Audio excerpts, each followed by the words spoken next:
Everybody knows there were only 4 Beatles: John, Paul, George, and Ringo. But there were several people important enough to the Fab Four's career to be considered the 5th Beatle. We'll look at each of their claims for this prestigious title and let you decide who the one true 5th Beatle really is. We'll start with 3 names from the group's pre-fame era. The late Stu Sutcliffe was the Beatles' original bassist in their club-playing days. Paul McCartney moved from rhythm guitar to bass when Sutcliffe decided to leave the band to focus on his art career. He's one of the many figures on the cover of their album Sgt. Pepper's Lonely Hearts Club Band. Pete Best was with the band even longer, serving as the Beatles' co-founding drummer through the sessions for Love Me Do, where he was replaced by Ringo Starr. Early rocker Tony Sheridan helped the Beatles get their start, as they served as his backing band on a 1961 session that also included a vocal turn by John Lennon on Ain't She Sweet. Moving forward a bit, in terms of the band's monumental studio work, perhaps nobody is more worthy of the 5th Beatle title than George Martin.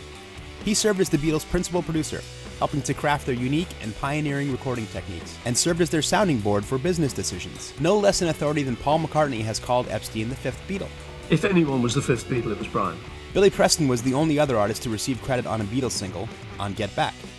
He also played on Let It Be, I Want You, She's So Heavy, and Don't Let Me Down. Eric Clapton played the guitar solo on While My Guitar Gently Weeps, and then collaborated with each of the Beatles on their solo projects. Jimmy Nicol took over the drums during a portion of the Beatles' 1964 world tour, playing 8 shows while Ringo Starr recovered from tonsillitis. Radio DJ Murray the K gave the Beatles an early boost on his New York-based show, and then rather boldly took to calling himself the 5th Beatle. Klaus Voormann was the inspiration for the Beatles' haircut, designed the cover of their 1966 album Revolver, and later worked with Lennon, Harrison, and Starr as solo artists.